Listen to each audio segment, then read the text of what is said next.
Welcome everyone. We will be talking about project management in NGO in this video. So this will be all about non-governmental organizations project management. The various steps into it, we'll talk about it in details. I would like to keep this video a bit short, but nevertheless, it has in-depth know-how that will be shared with the audience today. So first and foremost thing about the project management, the introduction part about here. Now, what are structural features of NGO? NGOs are only about idealistic goals, about social upliftment, gender equality, cultural goals. Now, what is the difficulties out here is the lack of indicators. Now, lack of indicators, there are no benchmark per se as to what is the right things to do around here. Which indicators will you apply to control human rights equality, for example? The success of an NGO can hardly be termed or translated into monetary measures, into financial measures, because it's a welfare initiative. So, how can you improve measurements as far as human rights are concerned, human quality of living is concerned? Then we have something called the financial structures. Essentially, NGOs are non-profit organizations. So, what are they looking into it? We are looking into dependency on sponsorship, where there is no accountability per se, as in where the money is coming is okay, but where the money is going out for what purpose, what are the return on the investment or the capital employed, you don't have a sure shot evaluation pattern per se. And then we have something called voluntary services for the members, how to motivate your members to work efficiently. Now, trends in NGOs, if you look into it, what are the trends? Essentially, we are trying to improve the performance and remain competitive in an organization. What are we looking into it? We are ensuring that we are being benchmarked with the best practices across the globe. That means essentially we are competing with NGOs. Why? Because NGOs which are practicing good practices, or should I say, practicing the best practices, or who are transparent in their operation, will be attracting more of sponsors. So that is what we should be looking into it. What are the spectrum of products as to which part of the society that we are focusing? Is it the whole of the society that has been benefiting? If so, how? So cost pressures are increasing. Definitely, yes. NGOs have to perform their work efficiently without any unnecessary wastages, and most importantly, transparency has to be met. So next thing that comes around your mind is your cooperation of an NGO with diverse organization. Now, what do I mean by diverse organization? It means governments, it means companies, it means private entities, it means just a welfare entity altogether. Essentially, this all translate into the globalization or international strategy per se. If that can be made, actually speaking, the world is a global hub, right? Now, allow me to give a preview of what exactly is a project. Essentially, a day-to-day activities, scheduling appointments, screening mails, the most ordinary, the most common, the most repetitive work that you're going around it. And that is what is project management would be all about it. Project is a sequence of tasks with a definite beginning and a definite end, which consumes time, effort, money, resources. Why? Because of a desired result that we are looking into it. So project is essentially a sequence of tasks with a definite beginning and end, consuming time, resources, effort with a desired objective. It usually operates other than the normal routine, and they are usually complex. They cannot be sum total of many tasks. There has to be a synergistic effort that comes around it. So now the definition of project management, because projects are generally get done in additional to your ordinary work, in the work that you are already doing around here. As a company, you might be operating and looking for profitability, but as a project management on an NGO pattern, the company has to exact or probably deploy resources. At the same time, the profitability of the core competence of the company should not be compromised at all. Remember, the NGO concept is for the welfare of the society. It doesn't add value to the company's bottom line. So, what are we looking into it? It's the project management is a combination of techniques, people to complete a project within a definite time span, budget, and quality. And that is what project management is all about. Goals of project management is very clearly defined with deadlines, avoid monetary overspend, meet goals better, and unclear expectation. If there are any, please reduce it. Please remove it. Project management can help you reduce the risk and make it easier to get the work done with minimum of effort. And that is what project management is all about clear responsibility, managing within the means, and achieving the goals better than what has been planned. So essentially, five phases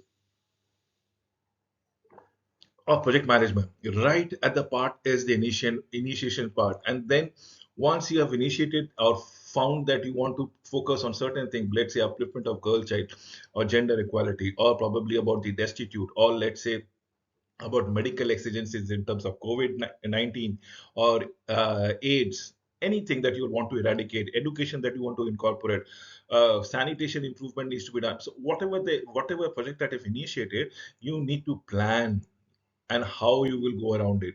This planning is all about it, and then comes execution. Once you start with execution, you are bound to see that things are not going array, and that is what controlling part would be. And before end, you should ensure that you have reached your objective per se, and that is what we should be looking into it.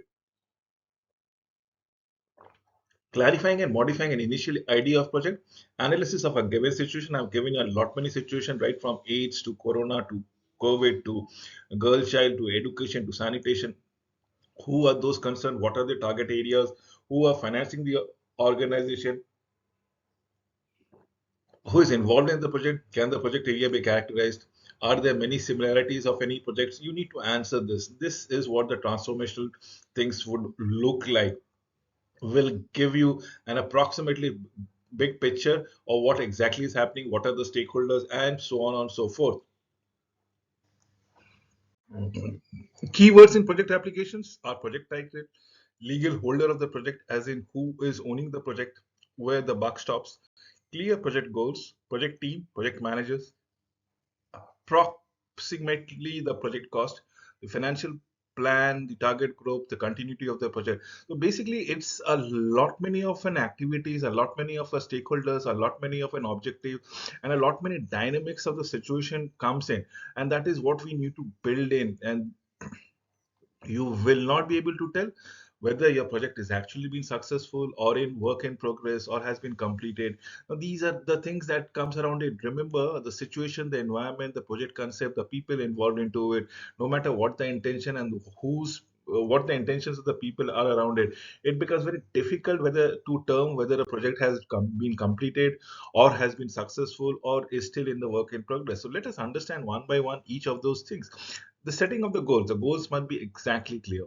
It must be realistic, it should be attainable, it should be measurable, and there should have been a time component. Did I always say that the project is all about a start time and an end time, which is fixed, almost fixed? And that is what the setting of the goals should be.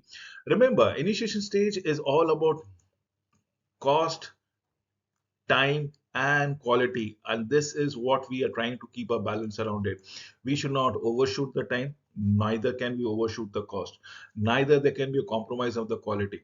Now probably what happens in terms of time, if you are not overshooting it, probably the cost might escalate. If we are maintaining the cost, the time might not be completed within the due process of time, or the quality might be compromised, as the case might be. Can we have a right balance around it?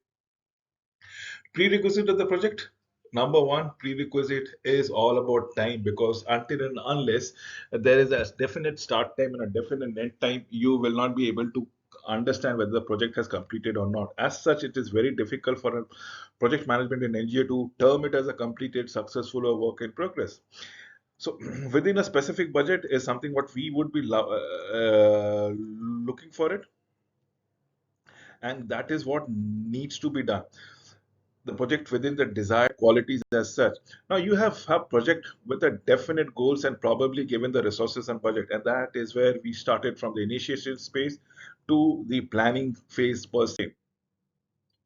Structuring the project before it can be implemented, a project must be thoroughly analyzed, thoroughly studied, and probably segmented into different aspects of tasks that can be assigned, scheduled, tracked, implemented.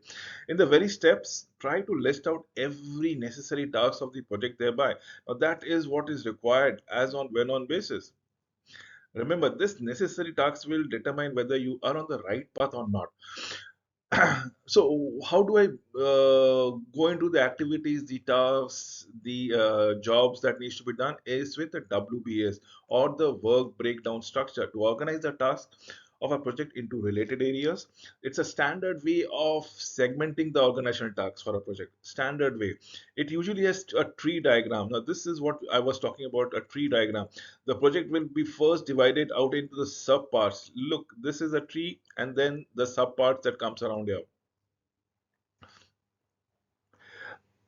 and that is what should be done as the case might be.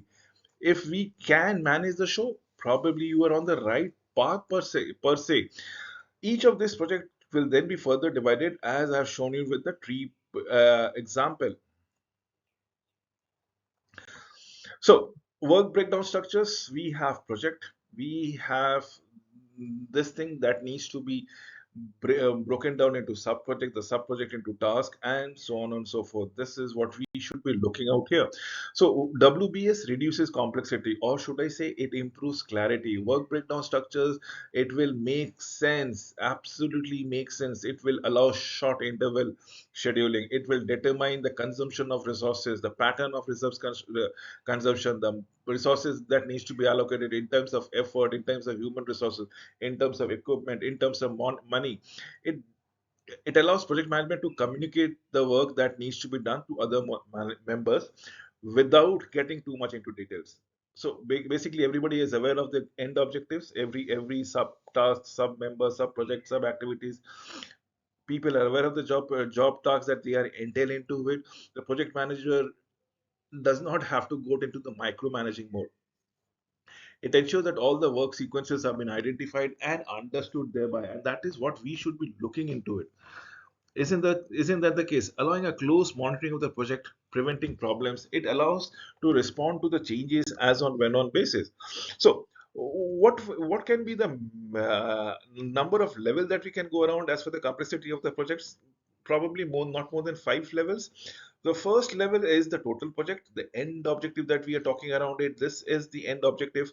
In the second level is your milestone that comes around it, and that is exactly what we are trying to do around it. On the third level is the major work that needs to be done, and everything gets connected. The fourth level is all about a multitask or the several tasks that comes around, and the fifth level is the minor tasks that comes around here.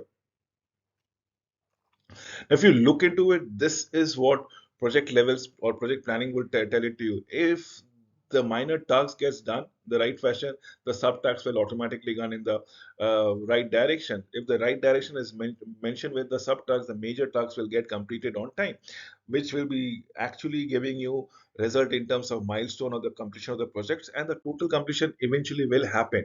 So breakdown guidelines is either object oriented, number one, it's the work that we have just shown it to you in the previous slides, or functional oriented. It might be finances, it might be marketing, it might be gender sensitization, it can be initiations, it can be executions, it can be completion of the work or the winding up.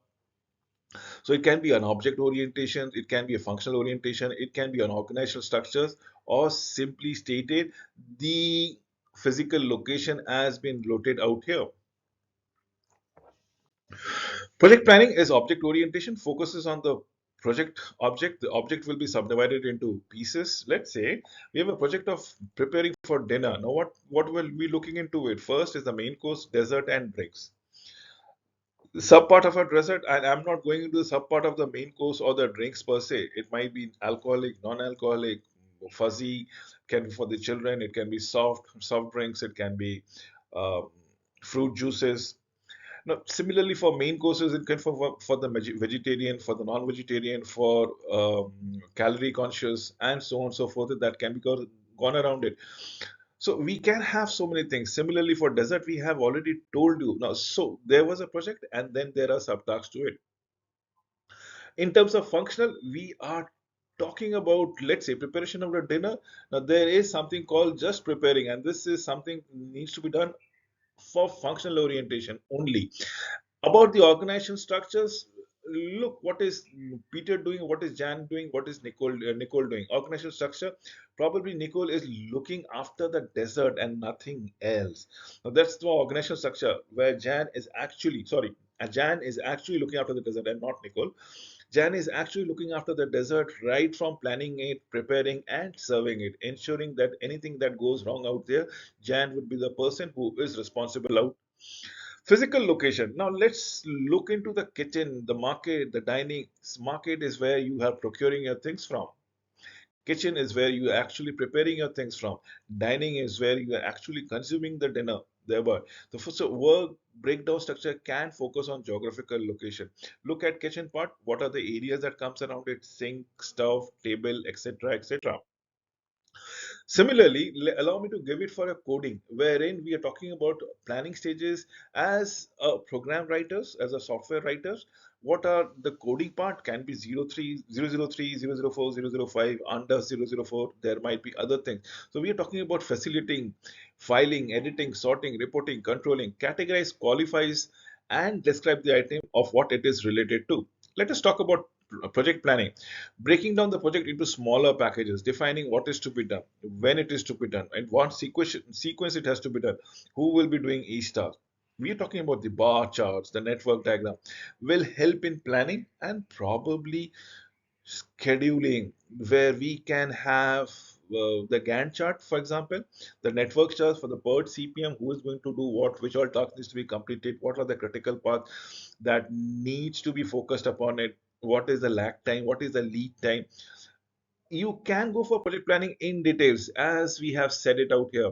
Now, this is where we looking into a network diagram where we have a definite start time and a definite end time, which is the path. Probably, if I want to do these activities, let's say we do this activities, this activities, this activities, and the project ends. Probably either way we can do around it, and or we could have simply done followed this path. So that is what needs to be done as such. Now, how do we go across it? This is what we have to find out. A network diagram is a logical sequence of tasks that defines the sequence of work. Let's say the earliest start time, the latest finish time, the earliest finish time, and the latest start time. So, what are the time lag, resources lag that needs to be planned around here? Network diagram, it shows all logical dependencies. Yes, definitely yes. It has a definite start uh, and definite finish time. Definitely yes. It has responsibilities assigned to people. It ranks the tasks without priority as seen. Probably, if there is a reasons, these two tasks cannot start. Either of these two cannot start until and unless this task has been finished. So this is a critical path which we need to do it. So these two start tasks can never begin until and unless this start marked task has been completed. It shows those activities which can be done simultaneously. Simultaneously, these are the two things or the tick mark things are the simultaneous activities that could have been done. It lays out your task level in your work breakdown structure. The sixth step is to create a network diagram. List all your tasks. You can code them. You can use them from the list of WBS or work breakdown structure. What, establish the relationships, interrelationship between the tasks. What tasks can take place simultaneously with this one? What tasks must precede this task? What task follows the other? Estimates the task duration. Identify milestone. Lay out the task and milestone as a network. Review your network diagram as on when on basis.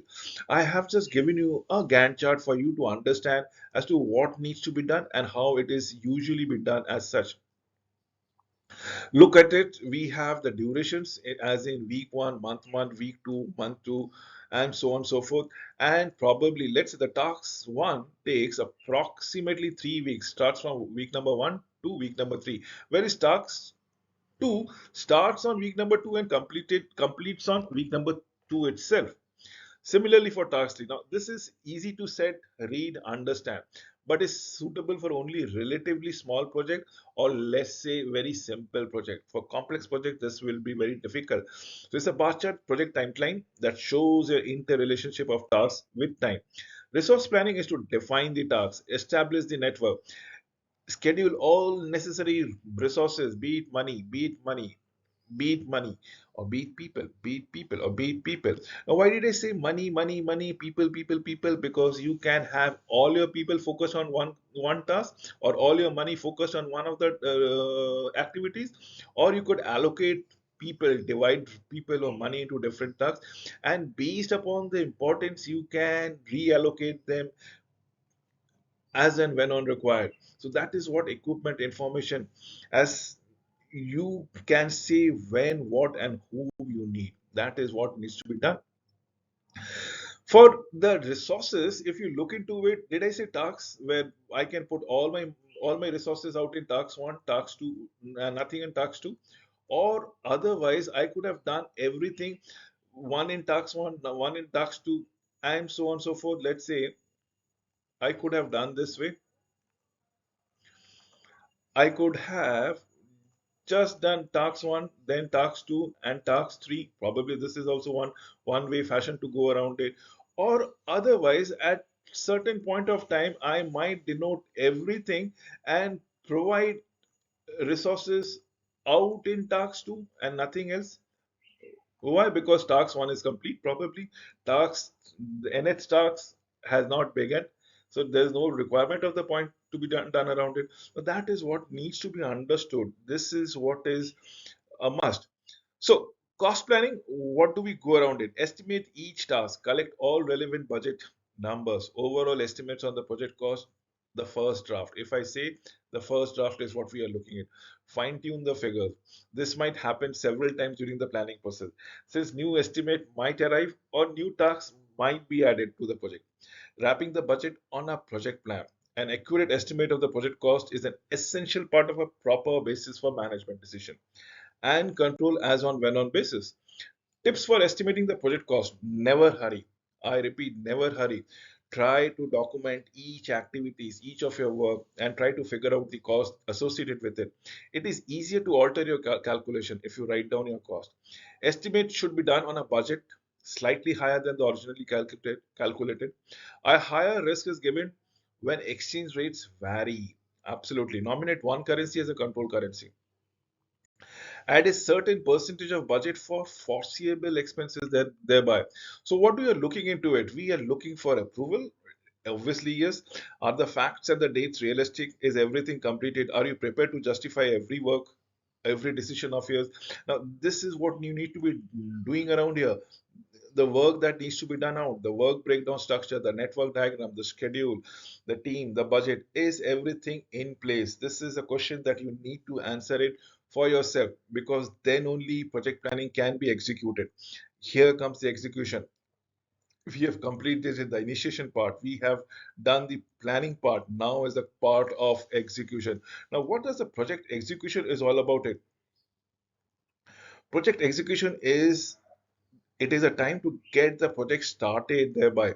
So project presentation has to be started to kick off the project meetings introduce members to their roles, to their project, clarify their overall objective and individual goals, their responsibilities, review the first priorities of the project thereby, the methods and the tools that needs to be determined as on when on basis.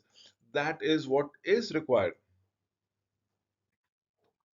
Project leadership, as in who is the right person where all decisions, one, all information, two, all resources, three, are focused upon, have been empowered upon.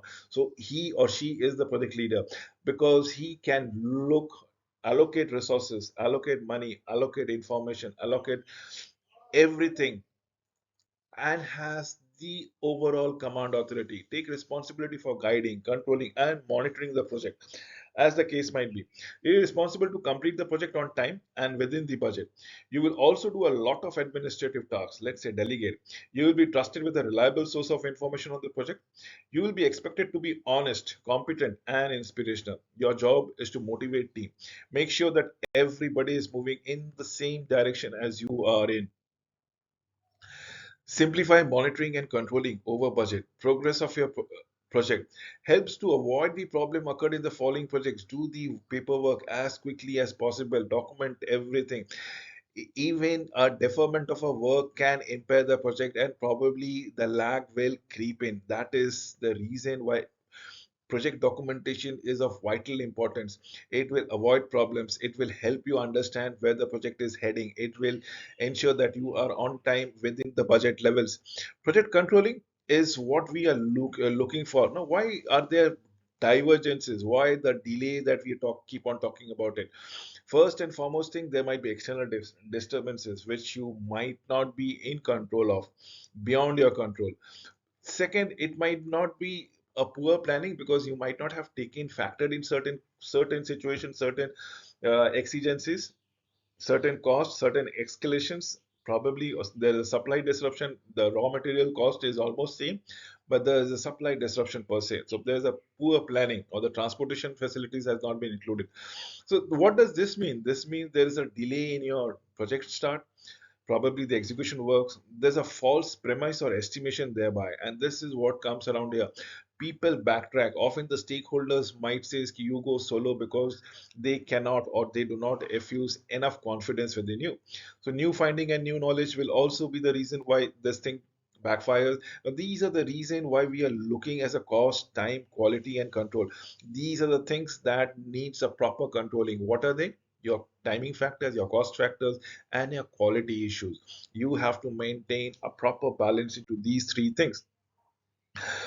So we need to compare time, cost, and performance to the project in terms of budget, schedule, and task define. Update the plan as frequently as possible.